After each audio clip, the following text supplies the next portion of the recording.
उसके लिए I am sorry, लेकिन मैंने दूसरी कंपनी में नौकरी के लिए अप्लाई कर दिया है। मुझे लगता है कि कल तक रिजल्ट आ जाएगा और जल्द ही मुझे नौकरी मिल जाएगी। यह सुनते ही शर्मिला कुड़ गई और बोली, तुम क्या मुझे बेवकूफ समझ रहे हो? अकरम ने तुम्हें नौकरी से निकाल दिया और तुम्हें लगता है कि कोई और तुम्हें नौकरी दे देगा? ऐसे में वो अपनी जगह से उठा और सीधा अनन्या के कमरे की तरफ बढ़ने लगा। जब शर्मिला ने उसे ऐसे बिना जवाब दिए जाते देखा तो वो चिल्लाते हुए बोली, बस यही आता है तुम्हें? भागना, भागो भागो और भागो। अगर एक दिन मैंने तुम्हें अपनी बेटी की जिंदगी से नहीं भगा दिया तो मेरा नाम भी शर्मिला नहीं। उधर जब अभिनव अनन्या के कमरे में था तब इधर अनन्या चिराग के साथ गुड़गांव के सबसे बड़े बार में शराब पी रही थी। ऐसा नहीं था कि उसे चिराग के साथ डेट पर आने में मजा आ रहा था। वो यहाँ अपनी माँ की वजह से आई थी और साथ ही उसे अभिनव पर गुस्सा भी आ रहा था। वो अभिनव जैसे आदमी के साथ नहीं रहना चाहती थी। अगर दुनिया में अभिनव आखिरी मर्द होता तो भी अनन्या उससे शादी करने के बारे में कभी नहीं सोचती। पहले ही वो अभिनव से चिढ़ती थी और उसकी नौकरी चले जाने के बाद से तो अनन्या का अभिनव के प्रति गुस्सा और ज्यादा बढ़ गया था। अब वो बस सही मौके की तलाश कर अभिनव से जल्द तलाक लेना चाहती थी। यही सब सोचते हुए अनन्या शराब पिए जा रही थी। अब उसे अपने बिस्तर, अपने घर की याद आ रही थी। वो पहले ही थकी हुई थी और ऊपर से चिराग भी उसे पका रहा था। चिराग ने अपना ग्लास नीचे रखते हुए कहा, मैंने तुम्हारी माँ से बात की। वो चाहती है कि हम दोनों एक दूसरे को डेट करें। इतना कहते ही चिराग अनन्या की आंखों में देखने लगा। अनन्या ने भी उसे एक सेकंड के लिए देखा और फिर अपनी नजर दूसरी तरफ घुमाते हुए बोली, तुम शायद भूल रहे हो, आई एम मैरिड।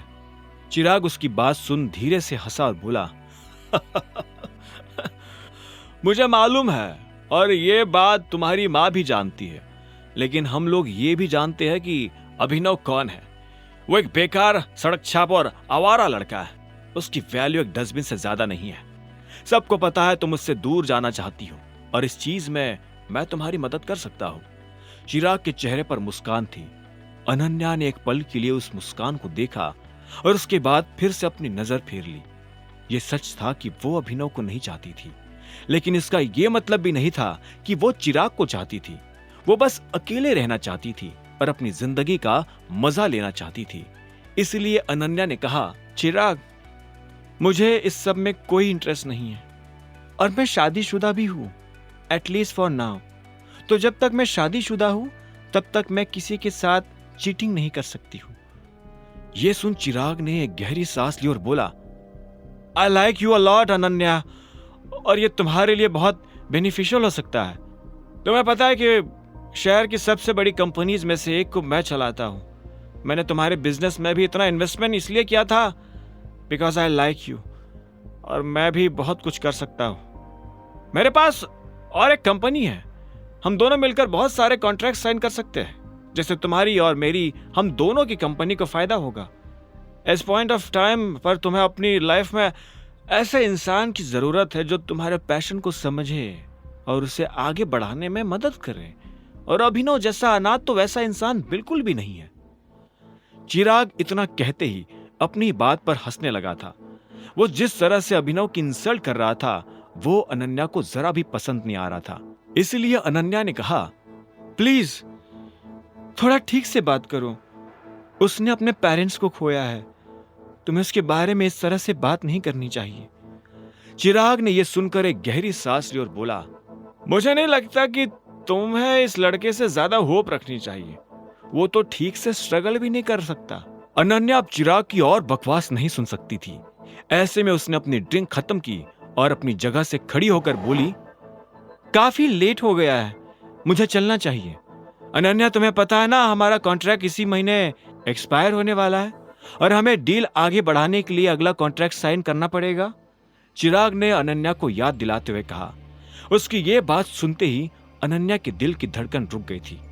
उसे लग रहा था कि चिराग उसे दूसरे शब्दों में धमकी दे रहा है। बिना चिराग के अनन्या की कंपनी सरवाइव नहीं कर सकती थी, लेकिन वो ये भी नहीं चाहती थी कि चिराग इस बात का गलत फायदा उठाए। इसीलिए उसने कहा, चिराग, मुझे लगता है कि हमें पर्सनल और प्रोफेशनल मैटर्स को अलग अलग रखना चाहिए। यह हम दोनों के लिए बेहतर होगा। अनन्या की बात सुन चिराग मुस्कुराया।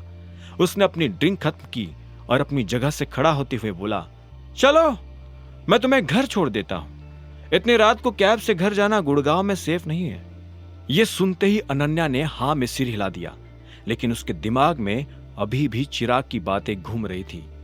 अब आगे क्या होने वाला था? क्या चिराग अनन्या के साथ साइन किया हुआ कॉन्ट्रैक्ट कैंसिल कर देता? क्या अपनी कंपनी को बचाने के लिए अनन्या अभिनव को डिवोर्स दे देगी? आगे की कहानी जानने के लिए देखें अगला एपिसोड सिर्फ पॉकेट एफएम के यूट्यूब चैनल पर, और द रिटर्न ऑफ टाइगर के सारे एपिसोड्स को सुनने के लिए डिस्क्रिप्शन में दी लिंक से डाउनलोड करें पॉकेट एफएम ऐप।